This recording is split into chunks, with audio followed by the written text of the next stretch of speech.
Fala galera, tudo bem com vocês? Estou aqui mais uma vez para a gente falar sobre práticas corporais de aventura. E no vídeo anterior eu falei o que são as práticas corporais de aventura. Vou deixar aqui para vocês poderem acompanhar e assistir quem ainda não assistiu. E nesse vídeo eu falei um pouco das características, falei alguns exemplos de modalidades, quais são alguns benefícios que essas práticas proporcionam. Após esse vídeo, muitos comentários e muita gente perguntando como a gente poderia aplicar isso na escola. Então nesse vídeo a gente vai apresentar, quero falar um pouco com vocês sobre essas possibilidades de desenvolver as práticas corporais na escola. Não vou dar exemplos de modalidades, porque eu vou pretendo fazer uma série falando sobre as práticas corporais de aventura e nessa série vou selecionar algumas modalidades, principalmente modalidades das quais eu desenvolvo nas escolas que eu trabalho. Então vamos pensar quais são as possibilidades de desenvolver as práticas corporais de aventura na escola, quais são as dificuldades, quais são os desafios. Sabemos que a BNCC está aí desde 2018 e na BNCC temos ali as práticas corporais de aventura como um dos conteúdos a serem desenvolvidos durante o ano letivo, desde o 6º ano ao 9º ano do ensino fundamental, mas sabemos também que essas práticas são desenvolvidas aí para o ensino médio. E o que a BNCC deixa bem claro é em relação a algumas características e alguns objetivos aos quais essas práticas são inseridas no ensino e no contexto escolar. A BNCC ela classifica as práticas corporais de aventura em práticas corporais de aventura na natureza e as práticas corporais de aventura urbanas. Então, como esportes de aventura na natureza, né, ou melhor, as práticas corporais de aventura na natureza, a gente pode citar aí o montanhismo, e como práticas corporais de aventura de caráter urbano, podemos falar do skate, do slackline, mas isso é só uma classificação, né? O mais importante é que qualquer prática, seja ela de natureza, seja ela urbana, a gente pode desenvolvê-las em diferentes ambientes. Como estamos falando do ambiente escolar, é lógico que as práticas corporais que acontecem na natureza, elas podem ser vivenciadas também no ambiente urbano, principalmente nos espaços escolares. E é sobre isso que a gente vai falar hoje.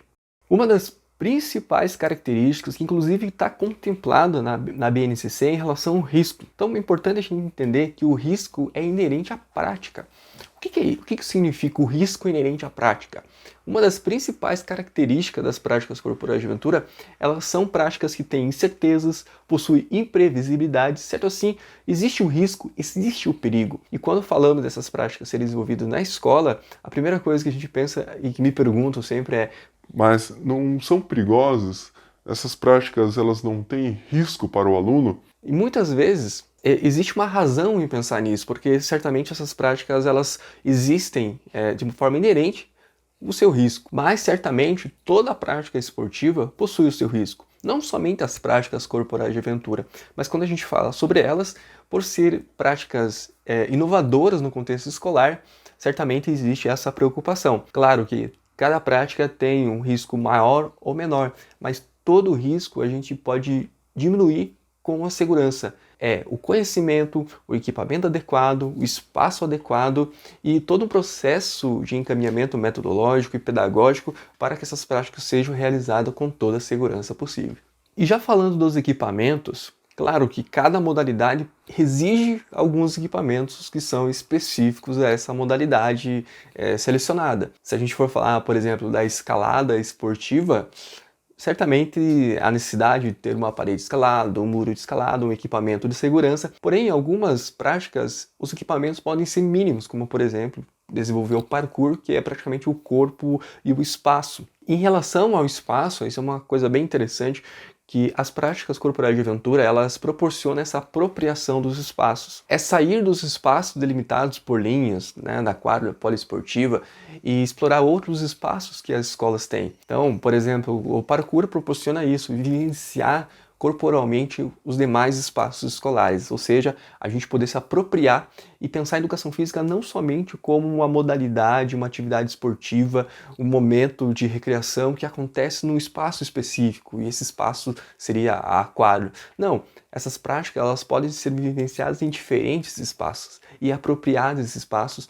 E aí vem uma coisa bem interessante, que a gente poder refletir como essas práticas, como essa vivência, vamos pensar, por exemplo, o skate, a gente pode relacionar isso com a interdisciplinaridade. Podemos falar da interdisciplinaridade nesse caso em relação à educação ambiental. Tanto o skate quanto a bike, podemos pensar numa reflexão não somente esportiva, mas essas práticas elas desenvolvem um senso crítico. Podemos pensar numa reflexão de como essas práticas podem contribuir com o meio ambiente. A bicicleta, o skate, o patinete não é somente uma prática esportiva, mas também pode ser considerado um meio de transporte. E como esse meio de transporte pode contribuir para o meio ambiente. Então olha só, uma prática esportiva, práticas corporais de aventura, a gente pode, por meio da interdisciplinaridade, desenvolver um senso crítico que vai além somente do movimento corporal, mas a gente faz o aluno pensar a respeito. Uma outra possibilidade que essas práticas têm desenvolvendo no contexto escolar,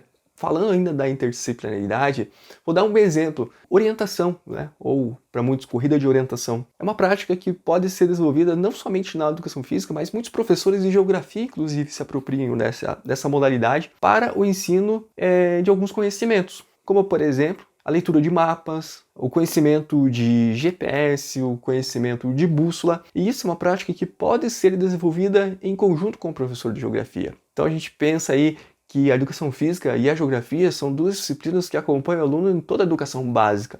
E olha só que interessante, a gente pode ter essa aproximação entre duas ou mais disciplinas e ainda proporcionar que o aluno se interesse pelo conteúdo, tornando cada vez mais esse conteúdo mais relevante, numa aprendizagem mais significativa. Em relação aos benefícios que essas práticas proporcionam quando desenvolvidas na escola, são inúmeros, mas eu queria falar de um específico, que é a formação integral do aluno.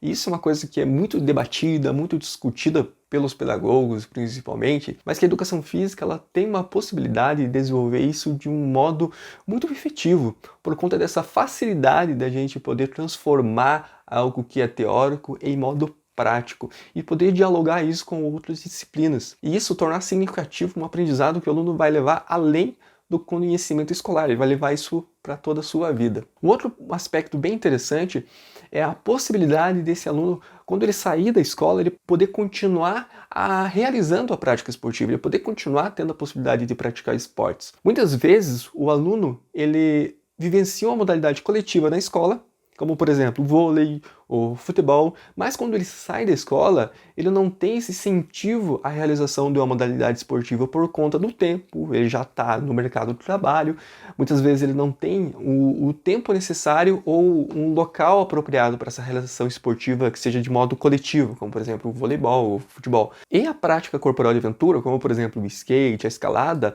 muitas vezes são modalidades que são individuais, porém existe todo um aspecto social coletivo. E isso possibilita com que o aluno, ele enquanto adulto, pós-estudante, ele possa continuar realizando a prática esportiva. Ele tem essa possibilidade de vivenciar diferentes modalidades e não dependa somente de 2 ou 3 modalidades que ele conheceu enquanto aluno. Sabemos que é difícil quando algo novo surge, apesar que não estamos falando exatamente de algo novo, mas no que se refere aos conteúdos da educação física, podemos sim dizer que as práticas corporais é uma novidade que está aí, mas todo paradigma ele precisa ser superado. E essas práticas, elas proporcionam exatamente isso, a repensar esses paradigmas da educação física. E com relação às modalidades, então eu pretendo para os próximos vídeos começar a abordar modalidades específicas, como por exemplo a escalada, a orientação, o parkour, o skate, que foram modalidades que eu citei aqui nesse vídeo.